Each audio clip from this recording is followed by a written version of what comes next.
주님의 말씀입니다. 경청하십시오. 온유한 자는 복이 있나니 그들이 땅을 기업으로 받을 것임이요. 아멘. 네, 고맙습니다. 전후 좌우에 계신 분들과 한번 잠깐 얼굴을 한번 보시죠. 얼굴의 절반만 보시기 바랍니다. 어차피 마스크 때문에 다 못 봅니다. 우리 자녀들의 얼굴도 있고 또 가까이 늘 하시는 분들 얼굴도 있고 멀리 떨어져 있는 분들도 계시지만은 자, 좀 딱딱한 질문이지만은 질문을 드리겠습니다. 이분의 성격이 온유한 편입니까? 아니면 까칠한 편입니까? 저를 한번 봐주시죠. 우리 담임 목사님 성격이 좀 까칠해. 아니, 우리 담임 목사님 좀 온유하셔. 어떠세요? 제가 저를 잘 압니다. 제가 좀 더 온유해야 되는데 그렇지 못함을 용서하십시오. 예. 참 온유하다는 게 참 중요하죠. 예. 온유하다는 것은 부드럽다는 뜻이거든요. 예. 겸손하고 온순한 것. 우리가 당장 이해할 때는 그렇게 이해합니다. 그런데 성경의 기준에서 온유하다는 것은 세 가지의 뜻이 있다 말씀드렸습니다. 하나님에 대해서 온유한 것, 이건 순종을 말하는 거죠. 나의 뜻을 꺾고 전적으로 주님 앞에 엎드리는 것, 순종을 말합니다. 그리고 자기 자신에 대해서 온유하다는 것, 온유한 것이 있습니다. 이건 자기 감정의 절제와 통제를 말합니다. 자기 조절 능력을 말합니다. 세 번째, 이웃에 대해서, 타인에 대해서 온유한 것, 이건 타인에 대한 존중과 배려를 의미합니다. 성경적으로는 이 세 가지를 잘 갖추었을 때 온유한 사람이다, 이렇게 일컫습니다. 온유한 사람이 누리는 복, 땅을 기업으로 차지하게 될 것이다. 참 의미가 깊다고 말씀드렸는데 다음 주에 세 번째 하고요. 오늘은 두 번째, 자기 자신에 대해서 온유한 것, 어떤 의미인지 다시 한번 살펴보도록 하겠습니다. 힘이 없어서 그냥 주눅 들어서 성품 자체가 내성적이어서 그래서 조용하게 있는 것, 이런 것을 온유라고 말하지는 않습니다. 힘이 없어서 참는 것은요, 그건 그냥 참는 것이지 온유한 게 아니에요. 신약 성경에서 온유라고 말할 때 헬라어 원문은 프라우스라고 말합니다. 이 프라우스는 직역하면 부드러운 걸 말해요. 그러니까 겸손과 온유함이, 온순함이에요. 여러분, 부드럽다는 것 자체가 자기를 강하게 드러내지 않는 겸손이 포함된 것입니다. 그래서 이 성경에서 말하는 프라우스, 온유는 힘이 있고 능력이 있고 권력이 있고 권세가 있음에도 불구하고 자기 자신을 잘 다스려서 자기의 감정이나 행동을 잘 절제하고 조절하고 통제할 수 있는 것을 가리켜 말할 때 프라우스라고 말합니다. 온유라고 말해요. 그게 온유라는 말의 원래 뜻입니다. 우리가 알고 있는 온유와는 다소 거리가 있죠. 네. 사람마다 힘이 있으면 사용하고 싶지 않겠습니까? 소리치고 싶고 권위를 내세우고 싶고 드러내고 싶고. 네. 그런데 영적으로 온유한 사람은 그 힘을 안에서 조절하고 통제하고 그 힘을 밖으로 드러낼 때는 극히 통제되고 절제된 태도로서 드러내기 때문에 부드럽게 드러나는 거예요. 그리고 그 부드러움으로 인간관계를 맺어갑니다. 우리 한국 남성들은 좀 온유함을 좀 배울 필요가 있죠. 네.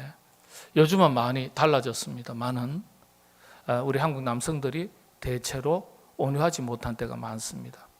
가정폭력이 생각보다 많아요. 네. 한국이 이제는 선진국이지만은 어두운 면들이 참 많습니다. OECD 국가 중에 국민 자살률 1위입니다. 2014년부터 지금까지 1위입니다. 2019년부터 작년까지는 2위하고 격차가 더 벌어져 있어요. 네. 자살한다는 건 가정의 비극이죠. 가족의 비극이고요. 그 가운데는 가정폭력도 참 많습니다.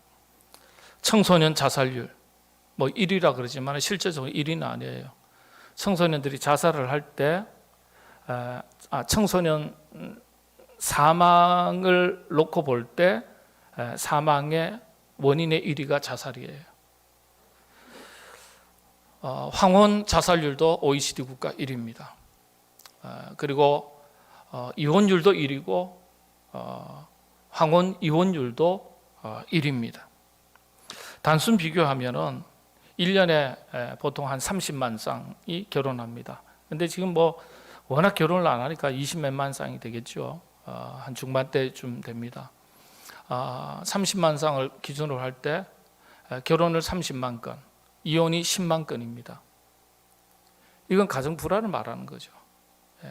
가정에서 뭔가 갈등과 분쟁과 다툼이 있는 걸 말하는 거예요. 그러니까 OECD 국가 1위예요, 이게. 30만 건 결혼, 10만 건 이혼, 매년입니다. 매년.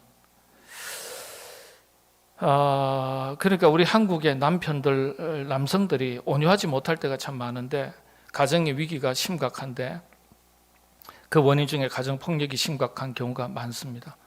가정폭력이 뭐 물리적인 폭력도 있지만 언어적인 폭력도 있고 감정적인 폭력도 있고 굉장히 폭력성이 다양하게 드러나죠. 그런데 괜히 화풀이를 가정에서 아내에게 또 자녀들에게 할 때가 많습니다. 아내가 그 깊은 상처를 안게 되고 자녀들의 마음이 다 찢겨지고 마음을 조절하지 못해서 참 어려운 가운데 있기도 하고요. 그래서 소리 지르고 힘이 있고 지를 수 있고 힘이 있고 능력이 있음에도 불구하고 자기의 감정을 잘 조절하고 절제하고 통제하는 것, 그리고 부드럽게 대하는 것, 가정에 있어서도 가족 관계에 있어서도 참 중요하고요.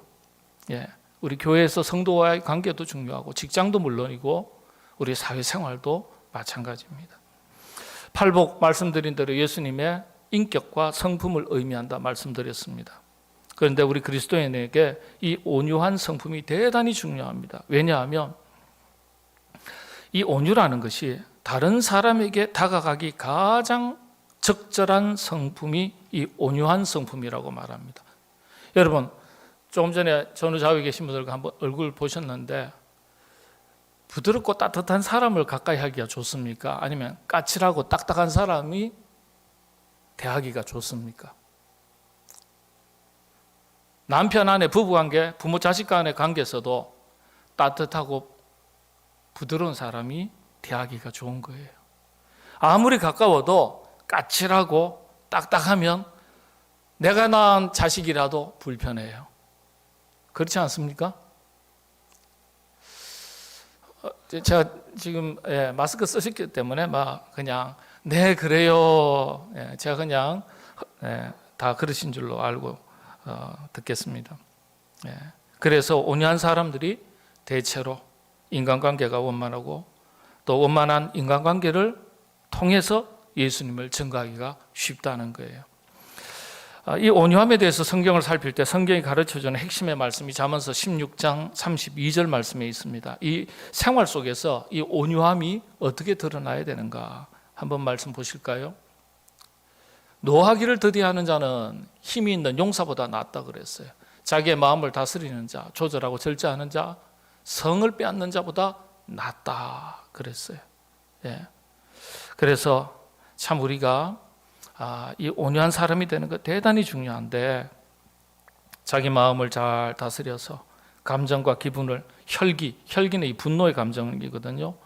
그래서 이런 것들이 없을 수는 없겠지만은 이런 것들이 이 안에서 생겨도 잘 승화시키고 소화해서 부드럽게 관대하게 여유롭게 대하는 것, 이것이 지혜로운 일이고 이것이 온유함입니다.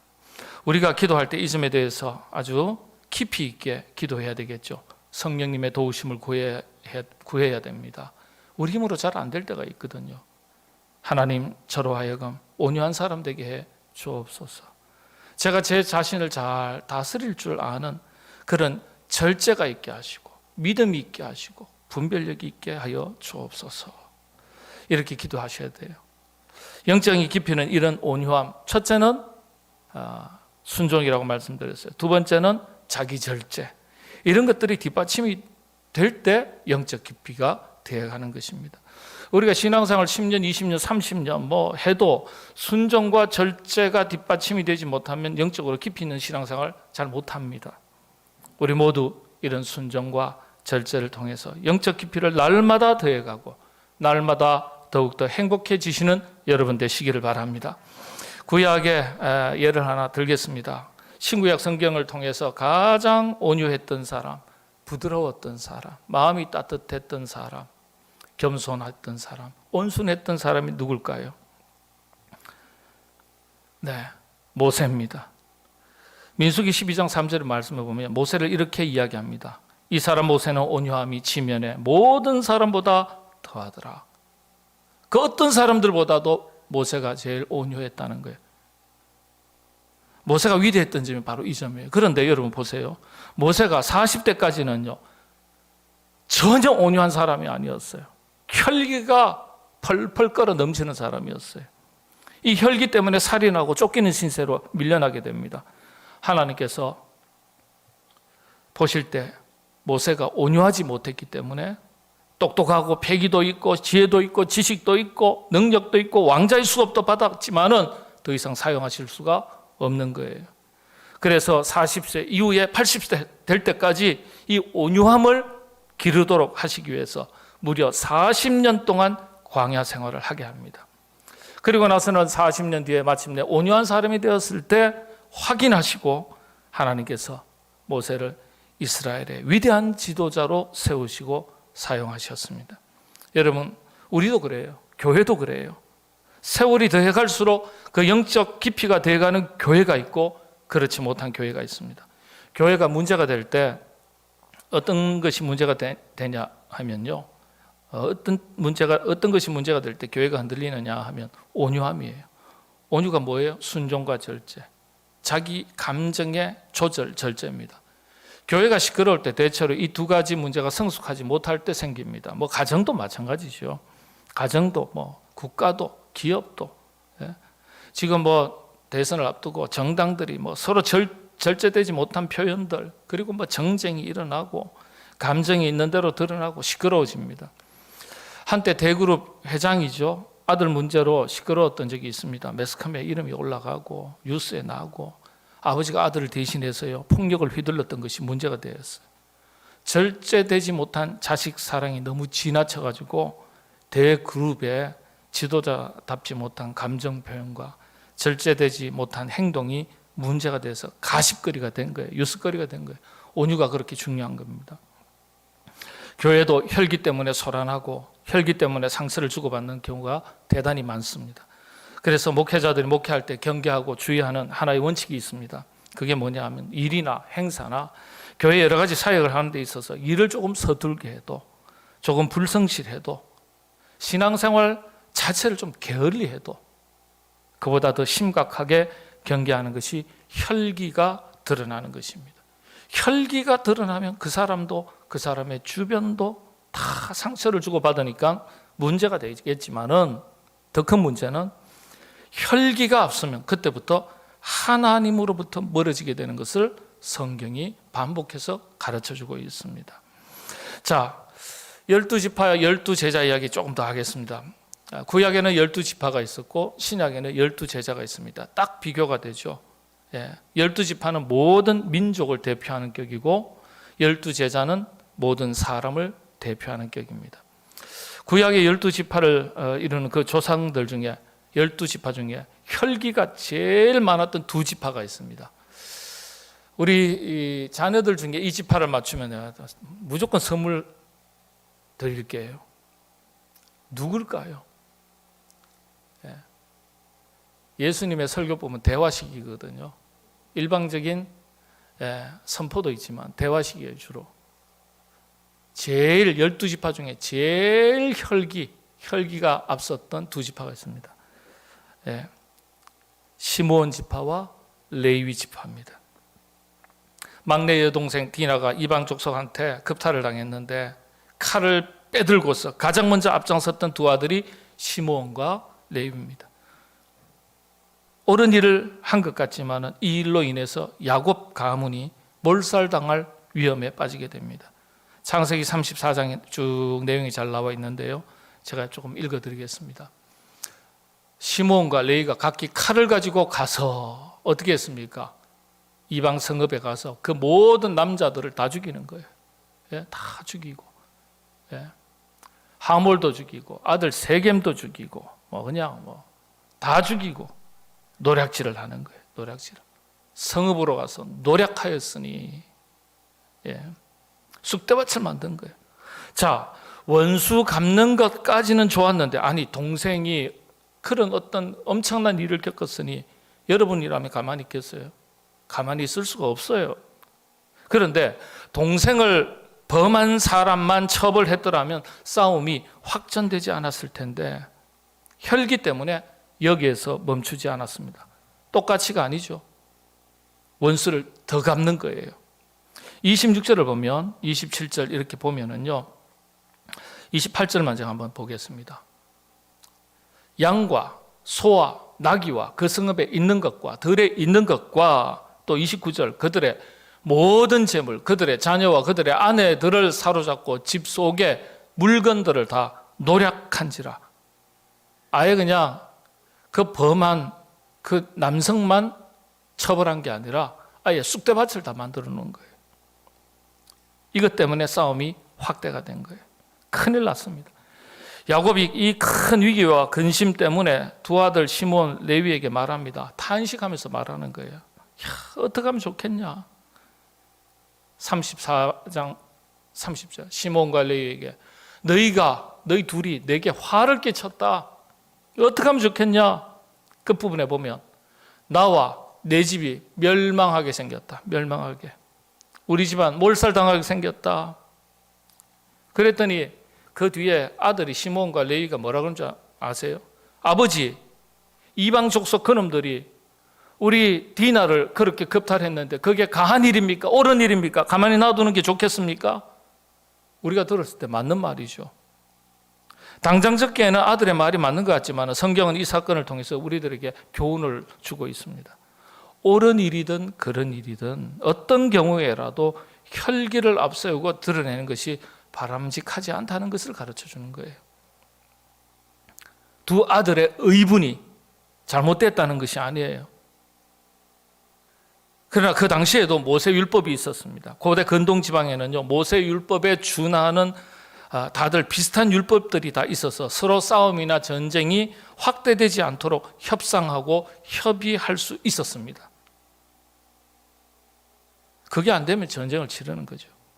그런데 두 아들은 그런 법 절차가 있었음에도 불구하고 그 법 절차를 따르지 않고 혈기를 먼저 따라서 앞세우고서 살인하게 됩니다. 여러분 그런 말이 있지 않습니까? 법보다 주먹이 가깝다고. 법보다 주먹을 먼저 앞세운 거예요. 정당한 것 같지만은 성경은 하나님께서 그것을 옳게 여기지 않으셨다는 것을 보여주는 거예요. 성경이 이런 이야기를 기록했다는 것 자체가 하나님께서 옳게 여기지 않으신 것을 보여주는 겁니다. 그래서 아버지 야곱이 두 아들에게 마지막 유언할 때 이렇게 합니다. 아주 중요해요.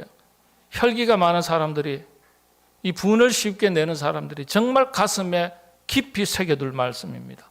자기 감정을 잘 조절하고 통제하고 절제하지 못하는 사람들이 정말 가슴 떨리는 마음으로 받아야 될 말씀입니다.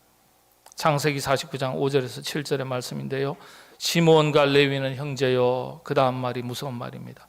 그들의 칼은 폭력의 도구로다. 폭력의 도구로다. 예. 7절 말씀 한번 보겠습니다. 그 노여움이 혹독하니 저주를 받을 것이요 분기가 혈기가 맹렬하니 저주를 받을 것이라. 저주받는다는 거예요. 내가 그들을 야곱 중에서 나누며 이스라엘 중에서 흩으리로다. 하나님의 말씀입니다. 흩어버리겠다. 무서운 말이에요. 그래서 우리가 혈기가 이 자기 조절, 감정 조절이 안 되는 게 그렇게 하나님이 싫어하시는 거예요. 자, 신약의 12제자 한번 보시죠. 자, 이번에 그러면 또 쉽게 말씀드릴게요. 12제자 중에서 혈기가 아주 많았던 사람이 누굴까요? 아주 많았던 사람. 네, 어차피 제가 대답할 줄을 아시고 다 말씀 안 하시는 거죠. 많은 우리 성도님들이 성질 급한 베드로라고 다 생각합니다. 아니에요. 예수님 그 분 때문에 칼을 빼들고 말고의 길을 갖다가 잘랐잖아요. 그랬더니 칼로 일어서는 자 칼로 망하니 칼 집어넣어라. 혈기가 대단했죠. 근데 베드로보다 혈기가 더 센 사람들이 있었어요. 바로 야고보와 요한이었습니다. 마가복음서에 보면 세베대의 아들 야고보와 야고보의 형제 요한이니 이 둘에게는 보아너게 곧 우리의 아들이란 이름을 더하셨으며 보아너게 이 헬라 원문은요, 이 뜻이 어디에서 나왔는지 정확하게 알 수 없고 지금도 정확한 뜻은 모릅니다. 다만 우레의 아들이란 이름을 더하셨다. 우레, 천둥. 이건요 헬라어로 브론테 그럽니다. 브런치 카페, 브런치 아니에요. 브론테라 그럽니다. 근데 이게 뭐냐면 으르렁거리다, 사자가 포효하다 이런 뜻이에요. 혈기를 나타낼 때 사용하는 단어 브론테입니다. 혈기예요. 그러니까 동네방네 소문 다 난 거예요. 그 당시에 이미 별명이 붙어 있어요. 야고보와 요한은요. 야고보의 아들 야고보와 요한은 무슨 별명이 붙어 있다고요? 혈기 덩어리들. 예, 혈기 덩어리들. 예. 목소리가 크다는 뜻이 아니에요. 미스터 핏대라는 뜻이에요. 미스터 핏대. 핏대 세우는 분들 주의하셔야 돼요. 근데 아이러니컬하게도요, 이런 미스터 핏대 야고보와 요한 그리고 성질 급한 베드로가 12제자 중에서 예수님의 최측근 3인방으로 알려져 있습니다. 예수님께서 12제자를 항상 데리고 다니셨는데 12제자를 다 데리고 다니신 거 아니에요. 3명씩 4그룹으로 나누어 가지고 다니셨어요. 근데 가장 많이 데리고 다닌 제자들이 누구냐? 이 제자들 베드로, 야고보, 요한입니다. 복음서에 보면 가장 많이 데리고 다녀요. 최측근이에요.